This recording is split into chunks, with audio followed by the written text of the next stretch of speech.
Welcome to smart education X Y Z. आज हम बच्चों कक्षा 10 का जो एसएसटी सामाजिक विज्ञान का मॉडल पेपर 8 है उसको हल करेंगे। चलो स्टार्ट करते हैं आज की वीडियो। तो बच्चों आज का जो पहला सवाल है इसके अंदर हमें टोटल 18 बहुविकल्पिक प्रश्न पूछे जाएंगे। प्रत्येक क्वेश्चन हमारा 1 नंबर का होने वाला है, यानी टोटल हमसे 18 प्रश्न पूछे जाएंगे एबीसीडी के, और वो 1-1 नंबर के होने वाले हैं। यानी टोटल हमें 18 नंबर के एबीसीडी आने वाले बोर्ड एग्जाम में पूछे जाने वाले हैं। चलो स्टार्ट करते हैं आज की वीडियो। एक एक करके सभी सवालों को हल करने का प्रयास करते हैं। पहला सवाल है, नेपोलियन की संहिता का निर्माण हुआ था, यानी कौन से सन में हुआ था बच्चों? तो वो 1804 के अंदर हुआ था। दूसरा सवाल है, अधिकतर गहरी और अम्लीय पीएच का मान 6 से कम हो किस मृदा का गुण है, यानी कौन सी मृदा है जिसके पीएच का मान 6 से कम होता है? तो बच्चों जिसका पीएच का मान 7 से कम होता है उसकी प्रकृति अम्लीय होती है, और 7 से ज्यादा होने पर वो क्षारीय होता है। तो बच्चों यहाँ पर अम्लीय प्रकृति कौन सी मृदा की होगी? तो वो होगी लेटेराइट मृदा, यानी ऑप्शन नंबर डी। अगला क्वेश्चन है बच्चों, क्वेश्चन नंबर 3 की बात करें। चिपको आंदोलन का संबंध किस क्षेत्र से है, यानी हमें बताना है जो चिपको आंदोलन था उसका संबंध किस क्षेत्र से है। तो बच्चों ये हमारा जो हिमालय क्षेत्र है उसमें से था। लोहा इस्पात उद्योग है, यानी हमें बताना है इनमें से कौन सा लोहा इस्पात उद्योग है। तो बच्चों यहाँ पर जो आधारभूत उद्योग होते हैं वो क्या कहलाते हैं? हमारे लोहा इस्पात उद्योग कहलाते हैं। अगला है, कोलकाता पतन पर बढ़ते व्यापार को कम करने हेतु सहायक पतन के रूप में किसे विकसित किया गया था? तो बच्चों यहाँ पर होगा हल्दिया को। अगला है, 1448 ईस्वी में गुटेनबर्ग ने कौन सी पहली पुस्तक छपी थी, यानी कौन सी पहली पुस्तक थी जो गुटेनबर्ग के द्वारा 1448 के अंदर छापी गई थी? तो बच्चों ऑप्शन नंबर ए हो जाएगा बाइबल। अगला क्वेश्चन है बच्चों क्वेश्चन नंबर 7, जिसके अंदर पूछा गया है 1917 में कोलकाता में देश की पहली जूट मिल लगाने वाले व्यवसायी कौन थे? तो बच्चों यहाँ पर ऑप्शन होगा सेठ हुकमचंद, जो पहली जूट मिल लगाने वाले व्यवसायी थे। भारतीय श्रमिकों को अनुबंध के तहत दूसरे देशों को ले जाने की प्रथा को खत्म कर दिया गया था, यानी जो भारत के श्रमिक थे उनको दूसरे देशों में ले जाना कब बंद किया गया था? तो बच्चों 1921 में। गंभीर हिंदी में छपाई की शुरुआत हुई थी, यानी बच्चों हमें बताना है गंभीर हिंदी की शुरुआत छपाई की कब हुई थी? तो बच्चों 1870 के दशक में हुई थी। सत्ता का बंटवारा विभिन्न सामूहिक समूहों मसलन भाषाई और धार्मिक समूहों के बीच भी हो सकता है, इसका एक अच्छा उदाहरण क्या होगा? तो बच्चों ऑप्शन नंबर सी होगा बेल्जियम की सामुदायिक सरकार। निम्नलिखित में से किस लोकतांत्रिक देश में संघीय व्यवस्था नहीं है, यानी इनमें से एक कौन सा ऑप्शन है जहां पर संघीय सरकार या व्यवस्था नहीं पाई जाती है? तो बच्चों ये होगा हमारा इंग्लैंड, जहां पर ये इस प्रकार की व्यवस्था नहीं पाई जाती है। अगला क्वेश्चन है बच्चों क्वेश्चन नंबर 12, लैंगिक असमानता पर आधारित नहीं है। तो बच्चों इसमें से कौन सा ऑप्शन है? तो होगा स्त्री पुरुष की जैविक बनावट। कम्युनिस्ट पार्टी की विशेषता है, यानी हमें बताना है कम्युनिस्ट पार्टी है उसकी क्या विशेषता होती है बच्चों? तो आर्थिक सुधार अपनाती है पर राजनीतिक सत्ता पर अधिकार बनाए रखती है। हम लोकतंत्र की अवधारणा को उस समय दोष देने लगते हैं जब हम उसे मानने लगते हैं। तो बच्चों ऑप्शन नंबर बी होगा हर मर्ज की दवा। मानव विकास रिपोर्ट जारी करने वाली संस्था कौन है, यानी कौन सी संस्था है जिसके द्वारा मानव विकास रिपोर्ट को जारी किया जाता है? तो बच्चों संयुक्त राष्ट्र विकास कार्यक्रम।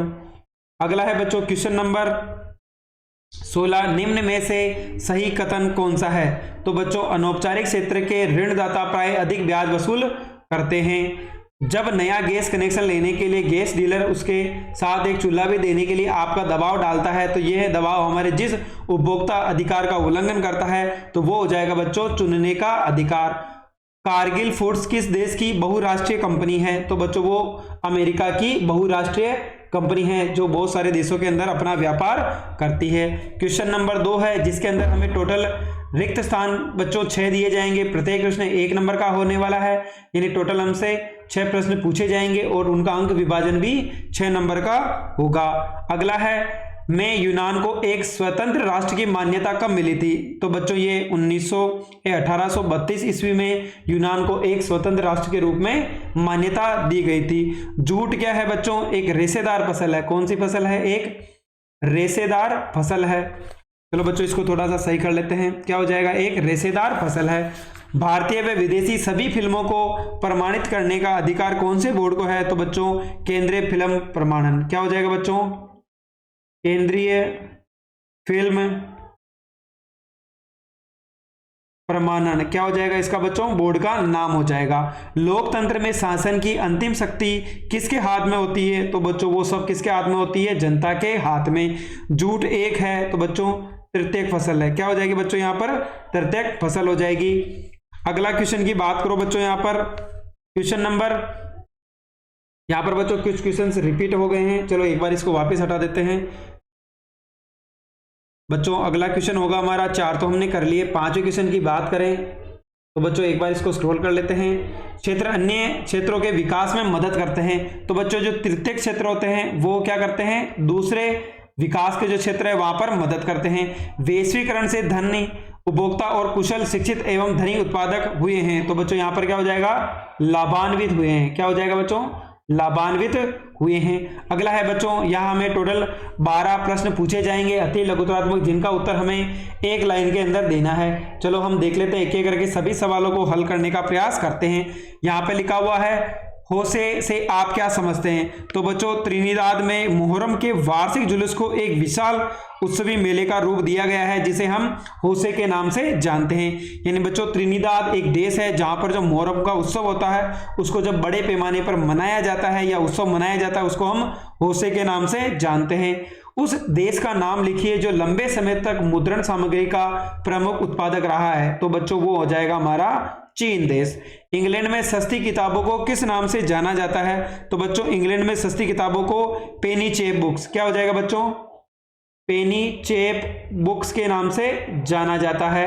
अगला है अवर्गीकृत वन से आप क्या समझते हैं बताइए? तो बच्चों आरक्षित एवं रक्षित वनों के अलावा अन्य सभी प्रकार के वन और बंजर भूमि अवर्गीकृत वन कहलाते हैं। यानी जो आरक्षित और रक्षित वनों के अलावा जो भी अन्य भूमि होती है उसको हम अवर्गीकृत भूमि के नाम से जानते हैं। अगला है उपभोक्ता उद्योग से आप क्या समझते हैं? तो बच्चों यहाँ पर हमें बताना है उपभोक्ता उद्योग उससे आप क्या समझते हैं? तो वे उद्योग जो उत्पादन उपभोक्ताओं के सीधे उपयोग के लिए करता है उसको हम उपभोक्ता उद्योग कहते हैं। यानी वे उद्योग जिनका उत्पादन उपभोक्ताओं के सीधे उपयोग के द्वारा होता है। अगला है क्वेश्चन नंबर 6, भारत के 2 प्रमुख अंतर्राष्ट्रीय वायुपतनों के नाम लिखिए। तो बच्चों यहाँ पर अगर हम बात करें तो पहला हो जाएगा नेताजी सुभाष चंद्र बोस। तो यहाँ पर हो जाएगा बच्चों नेताजी सुभाष चंद्र बोस। अगला हो जाएगा बच्चों अगर हम दूसरे की बात करें तो बच्चों छत्रपति शिवाजी हो जाएगा। अगला हो जाएगा हमारा छत्रपति शिवाजी महाराज। ये क्या हो जाएगा बच्चों? दूसरा हो जाएगा। अगला है उन 2 एशियाई देशों के नाम बताइए जिनमें 2 भाषाई और जातीय समूह का संघर्ष था। तो बच्चों यहाँ पर हो जाएगा हमारा एक तो श्रीलंका और दूसरा हो जाएगा हमारा नेपाल। ये क्या थे बच्चों? 2 देश है जहां पर भाषा और जातीय समूह का संघर्ष हुआ था। अगला है जातिवाद से आप क्या समझते हैं? जब राजनेता चुनावी लाभ के लिए जातिगत चेतना उकेरकर उसका लाभ उठाने का प्रयास करता है तो इसको हम बच्चों जातिवाद के नाम से जानते हैं। अलोकतांत्रिक सरकारें लोकतंत्र की तुलना में जल्दी निर्णय क्यों ले लेती है? तो बच्चों यहाँ पर होगा क्योंकि उन्हें विधायिका का सामना नहीं करना पड़ता है। तो क्या हो जाएगा? उन्हें विधायिका का सामना नहीं करना पड़ता होता है। मुद्रा का एक महत्वपूर्ण कार्य क्या है? मुद्रा विनिमय के एक माध्यम का महत्वपूर्ण कार्य करता है। अगला है आयात कोटा का क्या अभिप्राय है? तो बच्चों इसमें सरकार द्वारा आयात की जाने वाली मात्रा को निर्धारित कर दिया जाता है, उसे अधिक मात्रा का आयात नहीं किया जा सकता। तो वो क्या कहलाता है बच्चों? आयात कोटा कहलाता है। अगला है उपभोक्ता जागरूकता से आप क्या समझते हैं? तो उपभोक्ता को उसके अधिकारों एवं कर्तव्य से अवगत कराना ही उपभोक्ता जागरूकता कहलाता है। बच्चों यहाँ पर आप जितने भी क्वेश्चंस अभी हमने हल किए थे उनके आंसर आप यहाँ पर देख सकते हो।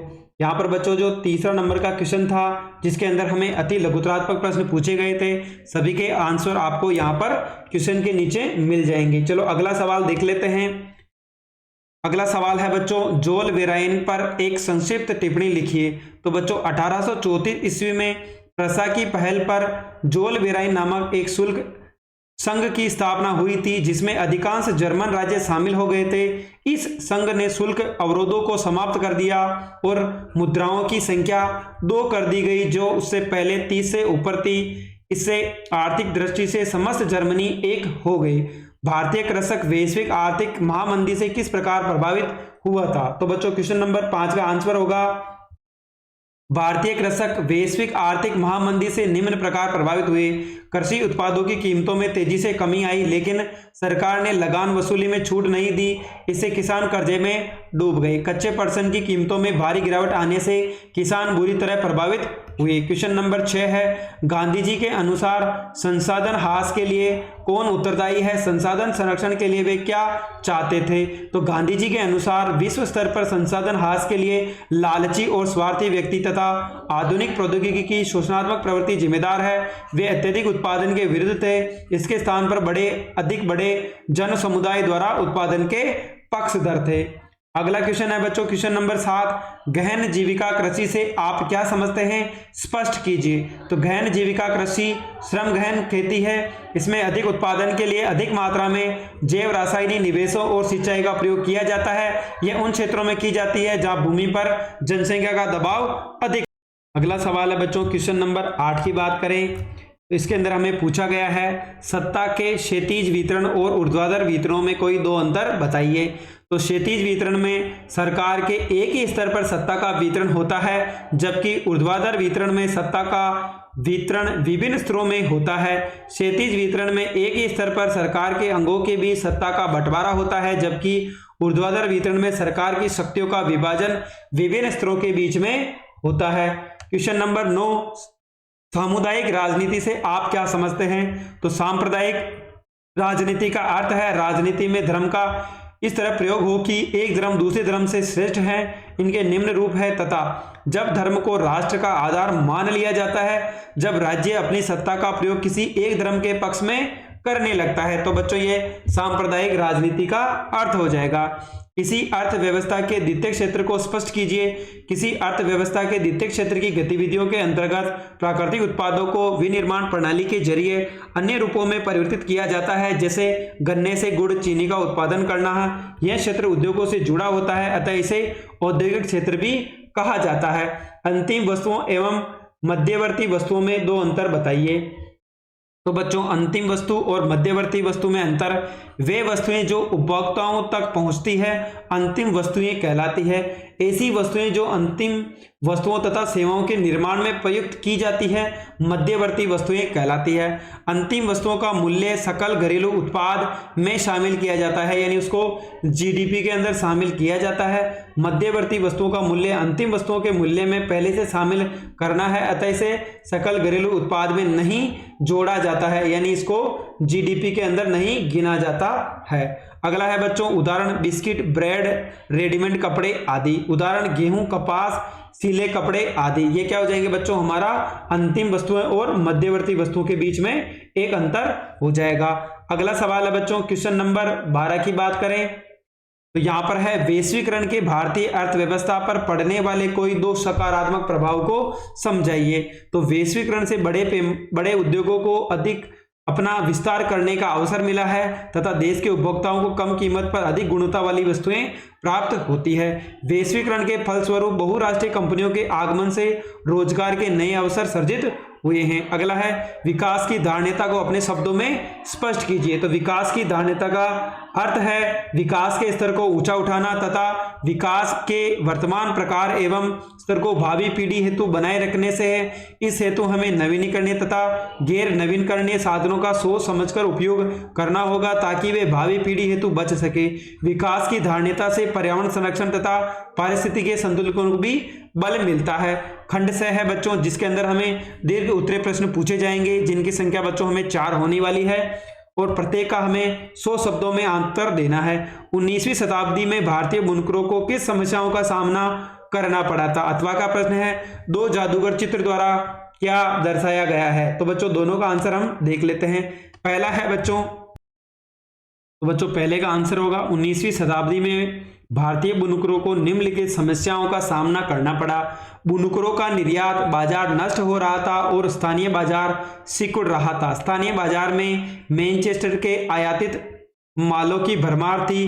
कम लागत पर मशीनों से बनने वाले आयात किए गए कपास उत्पाद इतने सस्ते थे कि बुनकर उनका मुकाबला नहीं कर सकते थे।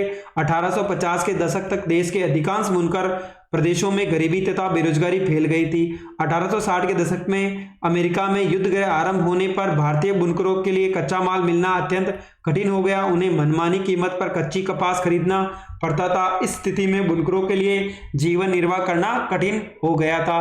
तीसरा है 19वीं सदी के अंत में भारतीय कारखानों में उत्पादन होने लगा और बाजार मशीनों की बनी चीजों से भर गया था। इससे बुनकर उद्योग पतनोन्मुख हो गया। अथवा का प्रश्न है, यह तस्वीर एक व्यापारिक पत्रिका के पन्नों पर 100 साल से पहले छपी थी। इस तस्वीर में दो जादूगर दिखाए गए हैं। ऊपर वाले हिस्से में ओरिएंट इलाके का अलादीन है जिसमें अपने जादुई चिराग को रगड़कर एक भव्य महल का निर्माण कर दिया। नीचे एक आधुनिक मैकेनिक है जो अपने आधुनिक औजारों से एक नया जादू रच रहा है। वह पुल, पानी के जहाज, मीनार और गगनचुंबी इमारतें बनाता है। यह अलादीन पूरब और अतीत का प्रतीक है जबकि मैकेनिक पश्चिम और आधुनिकता का प्रतीक माना गया है। अगला क्वेश्चन है, भारत के अधिकांश भागों में पानी कृषि तथा अन्य उद्देश्यों की पूर्ति के लिए कम मात्रा तथा अनियमित रूप में उपलब्ध है, तो कैसे है? अथवा का प्रश्न है, भारत में जल संरक्षण एवं प्रबंधन की आवश्यकता क्यों है, स्पष्ट कीजिए। तो बच्चों पहला आंसर हो जाएगा, भारत के अधिकांश भागों में कृषि तथा अन्य कार्यों में पानी की उपलब्धता कम तथा अनियमित कारणों से है। भारत में मानसूनी जलवायु होने के कारण वर्षा केवल 3-4 महीनों में ही होती है, अतः पानी की उपलब्धता मौसमानुसार कम अधिक होती है। वर्षा की अवधि को छोड़कर देश में धरातलीय जल की उपलब्धता उत्तरी मैदानों को छोड़कर सभी क्षेत्रों में कम है। भारत में जल संसाधनों के उचित संरक्षण और प्रबंधन का अभाव है। यही कारण है कि आज भी हमारे देश में बहुत से गांवों में पीने के पानी की उचित व्यवस्था नहीं है। शुष्क मैदान में पानी की कमी का अनुभव किया जाता है। अथवा का प्रश्न है बच्चों जिसके अंदर हमें पूछा गया है, भारत में जल संसाधनों के अतिशोषण और कुप्रबंधन से जल संसाधनों का ह्रास हो सकता है। इसके परिणाम स्वरूप परिस्थितियां संकट की समस्या पैदा हो सकती है जिसका हमारे जीवन पर अधिक प्रभाव पड़ सकता है। अतः स्वयं को स्वास्थ्य संबंधी खतरों से बचाने तथा खाद्यान्न सुरक्षा एवं आजीविका उत्पादक क्रियाओं के निरंतरता को बनाए रखने तथा अपने प्राकृतिक परितंत्रों को निम्नाकृत करने से बचाने के लिए स्वयं की मांग हम अपने जल संसाधनों का संरक्षण तथा प्रबंधन करें। इसके अतिरिक्त औद्योगिकरण, नगरीकरण के कारण घरेलू तथा औद्योगिक अपशिष्टों, रसायनों, कीटनाशकों आदि के कारण जल गुणवत्ता खराब हो रही है और पर्याप्त जल संसाधनों के कारण भी इस क्षेत्र में जल की दुर्लभता है। संविधान द्वारा प्रस्तावित संघ सरकार तथा राज्य सरकारों के बीच विधायी शक्तियों के बंटवारे को 3 सूची व्यवस्था पर वर्णन कीजिए। अथवा का प्रश्न है, साथ रहकर संघ बनाना की क्या विशेषता है? तो बच्चों संविधान द्वारा संघ सरकार तथा राज्य सरकारों के बीच विधायी शक्तियों का बंटवारा निम्नलिखित 3 सूचियों में किया गया है। संघ सूची में दिए गए विषयों पर केवल केंद्र सरकार को कानून बनाने का अधिकार है। ये विषय राष्ट्रीय महत्व के जैसे रक्षा, वित्त, विदेश विभाग आदि। राज्य सूची में दिए गए विषयों पर केवल राज्य सरकार कानून बना सकती है, स्थानीय महत्व के लिए है जैसे कृषि, पुलिस, वाणिज्य इत्यादि। समवर्ती सूची, इस सूची में गिनाए गए विषयों पर केंद्र और राज्य सरकारें दोनों ही कानून बना सकती है। एक ही समय में किसी एक विषय पर दोनों सरकारों के कानून को टकराट होने की स्थिति में केंद्र का कानून मान्य होगा और राज्य का कानून निरस्त हो जाएगा। शेष विषय केंद्र सरकार को प्रदान किए गए हैं। अथवा का प्रश्न था बच्चों कि साथ रहकर संघ बनाने से क्या तात्पर्य है? साथ रहकर संघ बनाना संघीय व्यवस्था के गठन का दूसरा तरीका है। बड़े देश द्वारा अपनी आंतरिक विविधता को ध्यान में रखते हुए राज्यों का गठन करना तथा फिर राज्य और राष्ट्रीय सरकार के बीच सत्ता का बंटवारा कर देना। भारत, बेल्जियम, स्पेन इसके उदाहरण है। इस व्यवस्था की प्रमुख विशेषताएं हैं, इसमें राज्यों की तुलना में केंद्र सरकार अधिक शक्तिशाली होती है। इस व्यवस्था में यद्यपि विभिन्न राज्यों को समान अधिकार दिए जाते हैं तथापि विशेष स्थिति में किसी प्रांत को या राज्य को विशेष अधिकार भी दिए जा सकते हैं। अगला सवाल है बच्चों क्वेश्चन नंबर 17, बैंकों से आपको कौन कौन सी सुविधाएं प्राप्त होती है, किन्हीं 3 का उल्लेख कीजिए। ग्रामीण क्षेत्रों में सहकारी समितियों को गतिविधियां बढ़ाने हेतु कोई 3 सुझाव दीजिए। तो बच्चों जो पहला सवाल है, बैंकों में हमें निम्नलिखित सुविधाएं प्राप्त होती है। पहला है मांग जमा की सुविधा। हम अपनी अतिरिक्त नकद राशि को बैंकों में अपने नाम से खाता खोलकर जमा करा सकते हैं। बैंक में ये जमा स्वीकार करते हैं और इस पर सूद भी देते हैं। इस तरह लोगों का धन बैंकों के पास सुरक्षित रहता है। लोगों को भी अपनी आवश्यकता अनुसार धन निकालने की सुविधा भी उपलब्ध होती है। चेक द्वारा भुगतान की सुविधा, बैंक हमें अपने खाते से नकद राशि निकालने के बजाय चेक से भुगतान करने की सुविधा भी देता है। ऋण देना, बैंक जमा राशि पर लोगों की ऋण आवश्यकताओं को पूरा करने के लिए इस्तेमाल करता है। इस तरह बैंक जमाकर्ता और कर्जदारों के बीच मध्यस्थता का काम करता है। अथवा का प्रश्न है, ग्रामीण क्षेत्रों में सहकारी समितियों की गतिविधियां बढ़ाने हेतु 3 सुझाव निम्न प्रकार है। ग्रामीण क्षेत्रों में सहकारी समितियों की संख्या में वृद्धि की जानी चाहिए। सहकारी समितियों द्वारा सभी लोगों को ऋण प्रदान किया जाना चाहिए। ऋणों में गरीब परिवारों को हिस्सा बढ़ना चाहिए। इस प्रकार सहकारी समितियों को ज्यादा कर्ज देना चाहिए। अधिकाधिक लोगों को सहकारी समितियों से जोड़ा जाना चाहिए ताकि सरकार को भी इनकी स्थापना में योगदान देना चाहिए। अगला बच्चों निबंधात्मक प्रश्न जो हमें 3 पूछे जाएंगे। प्रत्येक प्रश्न का आंसर हमें 250 शब्दों में देना है। साथ ही बच्चों प्रत्येक प्रश्न हमारा 4 नंबर का होने वाला है। पहला है, भारत के राष्ट्रीय आंदोलन में महात्मा गांधी के योगदान का वर्णन कीजिए। अथवा का प्रश्न है, दलितों को उनके अधिकार दिलाने हेतु गांधी जी के द्वारा कौन कौन से प्रयास किए गए। तो बच्चों पहला हो जाएगा, भारत के राष्ट्रीय आंदोलन में महात्मा गांधी का महत्वपूर्ण योगदान, उन्होंने अंग्रेजों के खिलाफ निम्नलिखित आंदोलन चलाए। ब्रिटिश सरकार ने 1919 में रॉलेट एक्ट पारित किया, जिसके अनुसार सरकार को राजनीतिक गतिविधियों को कुचलने तथा राजनीतिक बंदियों को 2 वर्ष तक बिना मुकदमा चलाए जेल में बंद रखने का अधिकार मिल गया। गांधी जी ने इसके विरुद्ध राष्ट्रव्यापी सत्याग्रह आंदोलन चलाने का फैसला लिया। 1921 में गांधी जी ने असहयोग आंदोलन चलाया। इस आंदोलन के दौरान विदेशी माल का बहिष्कार किया गया, शराब की दुकानों पर धरना दिया गया, विदेशी वस्त्रों की होली जलाई गई। हजारों विद्यार्थियों ने स्कूल कॉलेज छोड़कर शिक्षकों ने त्याग पत्र सौंप दिए। मद्रास के अतिरिक्त अधिकतर प्रांतों के परिषद चुनावों का बहिष्कार कर दिया। तीसरा पॉइंट है, 12 मार्च 1930 को गांधी जी ने 78 कार्यकर्ताओं के साथ नमक यात्रा शुरू की। यह यात्रा साबरमती में गांधी जी के आश्रम से 240 किलोमीटर दूर दांडी नामक स्थान पर जाकर समाप्त होनी थी। 6 अप्रैल को गांधी जी दांडी पहुंचे। वहां नमक बनाकर सभी ने अवज्ञा आंदोलन शुरू किया। हजारों लोगों ने नमक बनाकर नमक कानून तोड़ा। अनेक स्थानों पर विदेशी वस्त्रों की होली जलाई गई और शराब की दुकानों पर धरना दिया गया। अगला पॉइंट है 4, क्रिप्स मिशन की असफलता एवं द्वितीय विश्व युद्ध के प्रभावों ने भारत में व्यापक असंतोष को जन्म दिया। इसके फलस्वरूप गांधी जी ने एक आंदोलन शुरू किया, जिसमें उन्होंने अंग्रेजों की पूरी तरह से भारत छोड़ने पर जोर दिया। 8 अगस्त 1942 को पूरे देश में व्यापक पैमाने पर एक अहिंसक जन संघर्ष का आह्वान किया गया। इसी अवसर पर गांधी जी ने प्रसिद्ध करो या मरो का नारा दिया। भारत छोड़ो के इस आह्वान ने देश के अधिकतर हिस्सों में राज्य व्यवस्था को ठप्पा कर दिया। लोग स्वतः ही आंदोलन में कूद पड़े। लोगों ने हड़तालें की और राष्ट्रीय गीतों नारों के साथ प्रदर्शन किए, जुलूस निकाले। यह आंदोलन वास्तव में एक जन आंदोलन था, जिसमें छात्र, मजदूर, किसान जैसे हजारों असाधारण लोगों ने अपना हिस्सा लिया था।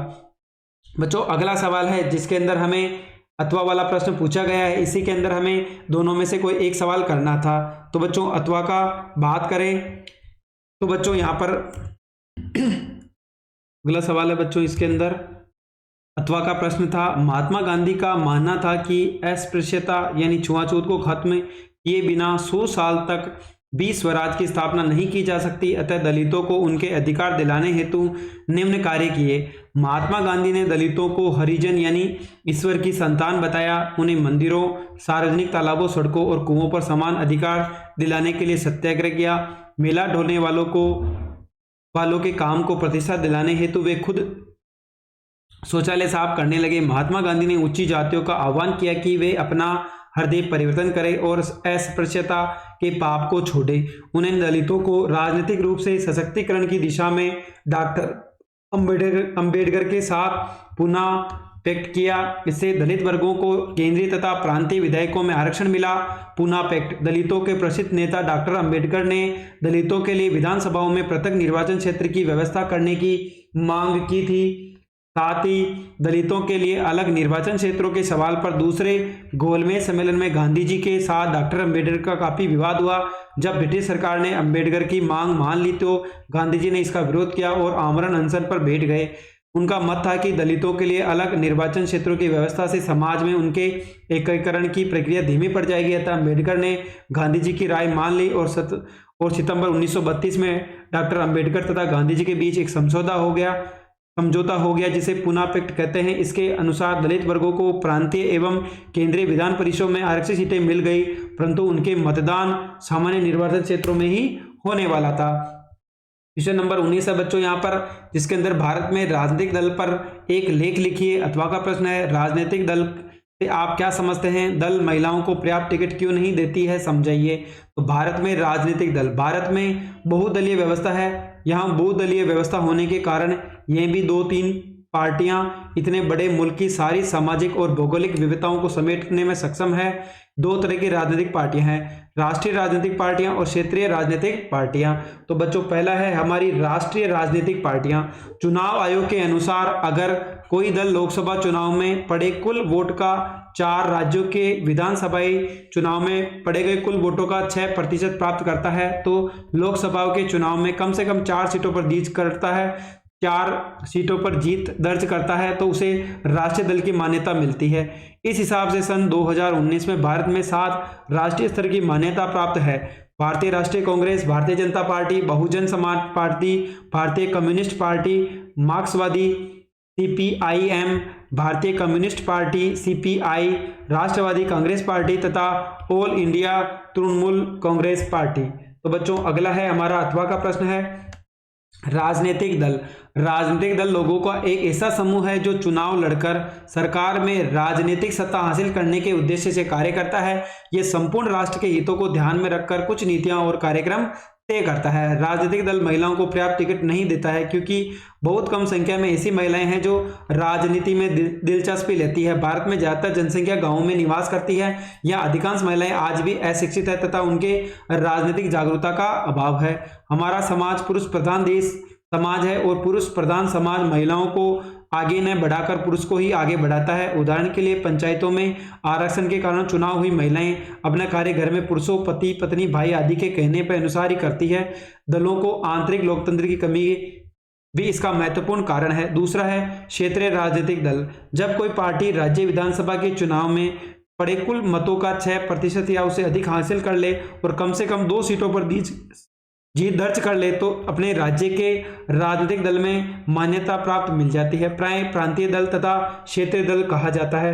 13 अप्रैल 2018 के अनुसार प्रमुख है समाजवादी पार्टी, राष्ट्रीय जनता पार्टी, बीजू जनता दल, सिक्किम लोकतांत्रिक मोर्चे, Mizo national front, Jharkhand Mukti Morcha, Indian national Lokdal, Jammu and Kashmir national conference, Dravida Munnetra Kazhagam, Anna Dravida Munnetra Kazhagam, Telugu Desam party, Kerala congress, Aam Aadmi party, Shiv Sena, Assam Gana Parishad आदि। बच्चों अगला सवाल है हमारा क्वेश्चन नंबर 20, जिसके अंदर हमें एक भारत का नक्शा मिलेगा, मानचित्र, जिसको हमें क्या करना बच्चों, फिल करना है। तो बच्चों यहाँ पर हमें 2 प्रकार के प्रश्न मिलते हैं, पहले वाला है और दूसरों में से हमें कोई एक करना होता है। तो निम्नलिखित ऊर्जा संयंत्रों को भारत के मानचित्र में दर्शाइए। दूसरा है बच्चों कौन कौन से नाम है, फरीदाबाद, ट्रोम्बे, कोटांगुडुम, उरण। दूसरा है बच्चों निम्नलिखित खनिज उद्योगों को भारत के रेखा चित्र में मानचित्र में दर्शाइए। केंदुझर, बिलासपुर, बेलाडीला और चिकमंगलुरु। तो बच्चों यहाँ पर देखो जो पहला सवाल था उसके अंदर हमें क्या क्या फिल करना है। तो बच्चों सबसे पहले अगर हम बात करें तो यहाँ पर हमारा जो फरीदाबाद है वो किस में आ जाएगा बच्चों, ये हमारा हरियाणा राज्य है, जिसके अंदर क्या हो जाएगा, हमारा फरीदाबाद हो जाएगा। बच्चों ये राजस्थान है और ये अपना क्या है, महाराष्ट्र है। तो यहाँ पर 2 जगह है बच्चों, एक तो टोम्बे और एक उरण हो जाएगा। अगला अगर हम बात करें बच्चों, ये आंध्र प्रदेश है। यहाँ पर अगर हम बात करें, आंध्र प्रदेश नहीं है बच्चों, यहाँ पर ये तेलंगाना है। कौन सा स्टेट है, तेलंगाना, जिसके अंदर हमारा कोंटागुडम हो जाएगा। साथ ही बच्चों 4 जगह हमें फिल करनी थी। अगला जो भारत का मानचित्र है जिसके अंदर हमें 4 चीजें और बढ़नी थी। तो बच्चों अगर हम बात करें तो सबसे पहले जो हमारा स्थान होगा बच्चों यहाँ पर फिल करने का, सबसे पहले ये हमारा कर्नाटका है, चिकमंगलुरु यहाँ पर आ जाएगा, कर्नाटक राज्य के अंदर स्थित है।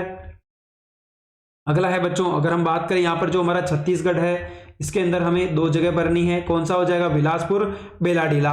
और एक जगह और है बच्चों जो उड़ीसा के अंदर है, केंदुझर। ये क्या हो जाएंगे बच्चों, हमारा जो भारत का नक्शा था जिसके अंदर हमें यहाँ पर कुछ पॉइंट्स यानी नाम दे रखे थे उनको हमें फिल करना था। तो बच्चों आज हमने कक्षा 10 का सामाजिक विज्ञान एसएसटी का मॉडल पेपर 8 था उसको हल किया। अब हमारे पास एक मॉडल पेपर और बचा है इसका 9, वो आपको कल जल्दी ही अवेलेबल हो जाएगा। अगर आपको हमारी मेहनत पसंद आई हो तो चैनल को लाइक भी करें, सब्सक्राइब भी करें और अपने दोस्तों के साथ शेयर करना ना भूलें ताकि आने वाले बोर्ड एग्जाम में उनकी अच्छे से हेल्प हो सके। साथ ही बच्चों हमने कक्षा 10 के जितने भी